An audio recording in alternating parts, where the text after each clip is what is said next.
qu'est-ce qu'il a besoin de savoir l'heure astronomique? Tu ne vois pas qu'il attend le facteur? Comme tous les matins. Et comme tous les soirs, il attend tout le temps. Oui, c'est donc ça.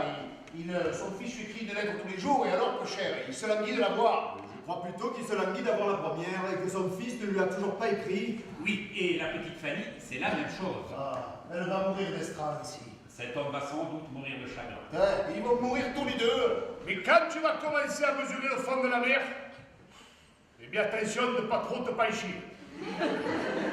De ne pas tomber par-dessus bord.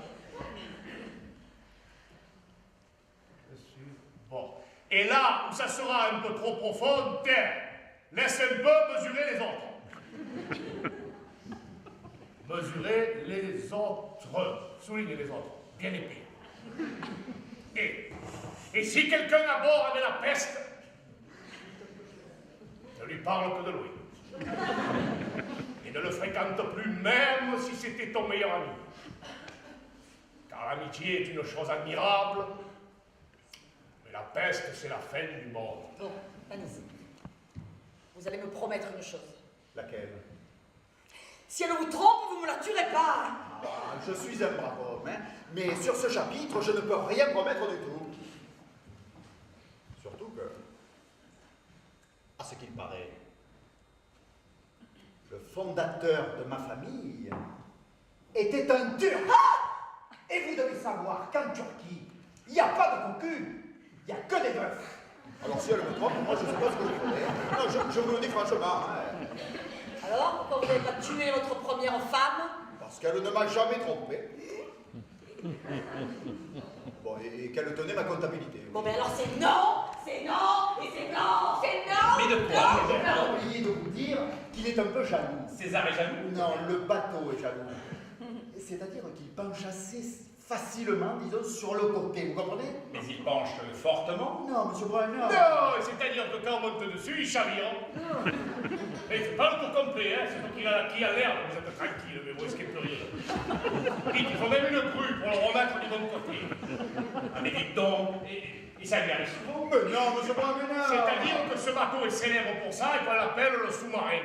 Vous plaisantez, Oh, César. mais naturellement qu'il plaisante. Alors, vous prétendez que dès que je vais mettre un pied dessus, ce bateau va chavirer? C'est probable, mais c'est pas sûr. Parce qu'après tout, il a tellement chaviré, le Pitaluc, que tant maintenant il en est dégoûté, il va se dire, tiens, je chavire plus. Quelle blague! Et pourquoi chavirerait-il systématiquement? Monsieur Breuer, ce bateau a une hélice trop grosse pour lui. Elle prend trop d'eau. Alors quand vous forcez un peu la vitesse, au lieu que ça soit l'hélice qui tourne, c'est le bateau. Voilà. Faux témoignage ne dira, ni mentira aucunement. Ah, voilà encore un qui dure. Je m'accuse d'avoir commis le péché de mensonge. Continuellement, enfin je veux dire plusieurs fois par jour, en jouant aux boules, en revenant de la pêche ou de la chasse, et surtout avec la clientèle. Tu comprends, Zéa? S'il faut toujours dire la vérité à la clientèle, il n'y a plus de commerce possible. Je ne vais pas plus vendre le Pitaluc à monsieur Breuer. Raconte-moi donc cette histoire. Ce n'est pas la peine, monsieur le curé. La victime ne porte pas plainte. Ce n'était pas un vrai mensonge. C'était juste une galéjade.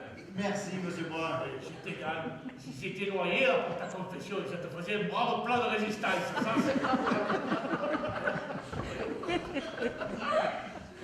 on va pas faire. Déjà tout fatigué par ta mort. Hein. Et tout vertigineux avec ton voyage, en train de t'expliquer avec un bon Dieu qui ne te comprend pas. Et tu as beau lui faire des prières, hein. Il te dit quoi? Comment? Qu'est-ce que vous dites? Et tout ça, il te le dit en chinois. Oh, situation terrible. Là, tu me donnes le grand frisson. Et puis, il n'y a pas de soupape. Et puis, l'admission et l'échappement se font par des petites lumières qui se bougent facilement, tu vois. Et puis surtout, c'est conduit par des touristes, des amateurs qui sentent pas quand le moteur il souffre, alors ils le font tourner trop vite. Et la deuxième saison, c'est irréparable. C'est irréparable.